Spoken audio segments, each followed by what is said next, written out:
So why don't you tell us what happened here? Yeah, I think it's going to be a very special edition of the road trip this week because, as you know, we were playing basketball on Saturday, and I went up for one of my two-handed windmills and came down on it a little bit awkward, and so I've got ankle challenges today. That's not going to stop us. Right. But I'm going to ask you, if you would, David, would you step on to the driver's seat and let me just tell you how to crank it up. Oh, man. Don't turn this. This is as easy as I thought it was. Don't give up. My calves are so big, it's hurting. I understand. Yeah. Woo! Baby! You feel the power? I see why you like this. You did well. Oh, okay, man. I got one more job for you. Oh, I love it. Take these for a second. Yeah. If you would, just hand me that helmet. I'm here. You ready? Let's go, buddy. Man, You know who the daddy is. in this. But you did a great job starting this, David. Now we're about to go talk to some guys about authority, something that you're already learning about right now. Man, what am I It's gonna supposed be to do? great. I don't know how you're Can I get my helmet on? Dang. Put your helmet on.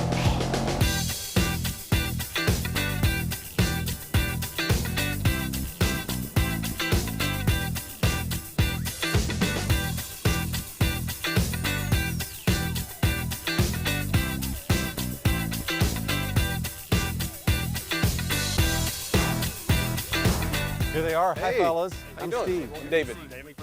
Hi, Lee. Would you guys tell us, your titles and your rankings? Yes, I'm Cadet Witt here. I'm Sergeant Moore, Master Sergeant Moore, the Senior Military Instructor. And I'm Captain Lee Ferguson. I'm the executive officer for the battalion here at UC. Okay, so who has the right to tell the others what to do? You do. So could you tell all these guys to take 2 steps back if you wanted to right now? Let's see. Take 2 steps back. All right. That's pretty good.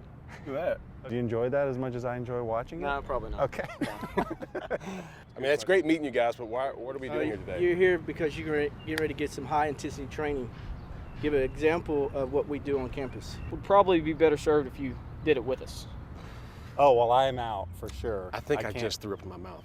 You know my sprained ankle situation. Matter of fact, I'm, not I'm just gonna go to sit work. down. Hey, You guys I'm go not- for it. wait, what? You guys will I do don't great. have. Get him up, David. Get him up. Get him up on their shoulders. Okay, we're gonna do the squat and Take press. us to the gun show. No talking when I'm speaking. You're gonna stay on my case. You hear me, David? Yes, sir. How about yes, Sergeant? Yes, Sergeant. I can't hear you. Yes, Sergeant. Yes, Sergeant. Okay, squat. Down. Up. Down.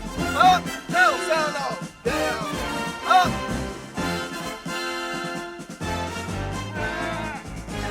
Hero, what you want to be when you grow up?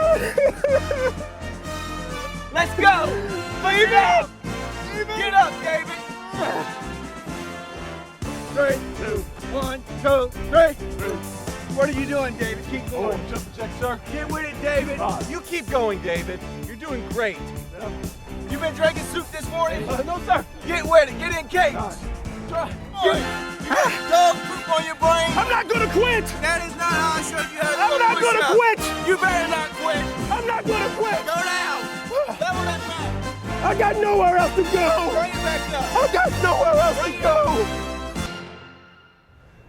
Master Sergeant Moore, you did a great job out there. It was a pleasure watching you do your job. Thank you, sir. My question is, why would you do that? Yes. Why did you do that to me?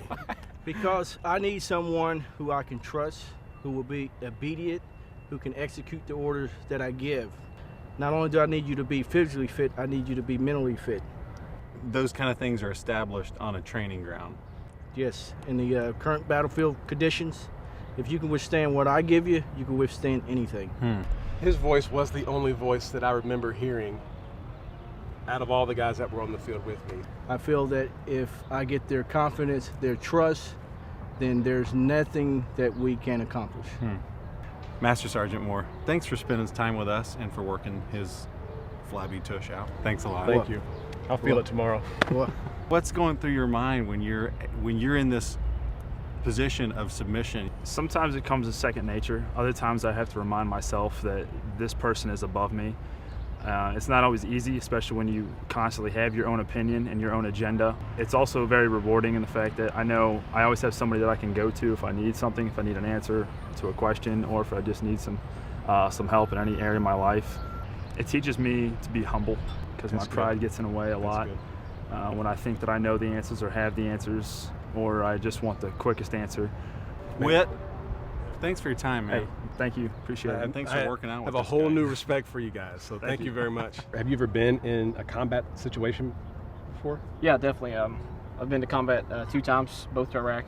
You know, when you're going through training, you want to basically get to the point where everything's muscle memory. Okay, so you know that Master Sergeant Moore is your senior non-commissioned officer, and if you're that soldier that's getting ready to go in that building, he needs to know in the back of his mind that Master Sergeant Moore is going to take care of him, and he's going to point him in the right direction. If you didn't have a chain of command when bullets started flying, then it would literally become chaotic, and nobody would know what to do.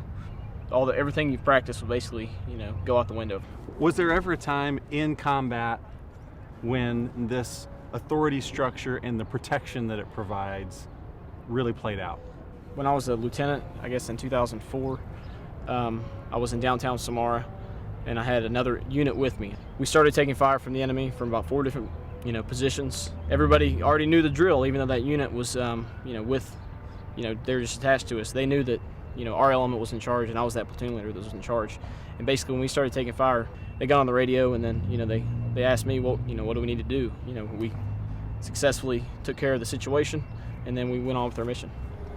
So it was instinctual. In that moment, there was no second guessing. It was, we know who that person is, that's who we need to take direction from, and then we're going to do that. Yeah, we're going to follow definitely. through with that. I would like to say, Captain Ferguson, not only are we appreciate your time that you've given us, but I just want to say thanks too for the fact that you're serving us Absolutely. and serving our country, and I just appreciate it. Absolutely. Thank you. Yeah, thank you. I know you were getting pushed around out there, but I really like this subject a lot. Yeah. Cadet Whit says that when he walks into those offices and he sees all these people that he knows he has to submit to, he says, I also think I can rely on all these people. And I can go all of these people with my questions and problems because they've all been places that I haven't. We were talking about authority. I think not having a relationship with any of these guys, but still needing to do what they say and fall under their authority, I mean, that's hard. Yeah, it is hard. It's so easy for my natural default to want to be prideful and think that, that person hasn't earned the right for me to submit to them. Right. But we're called to be humble. I'm called to exercise humility.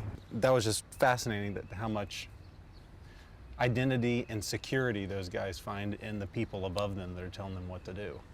Authority, it's on the map.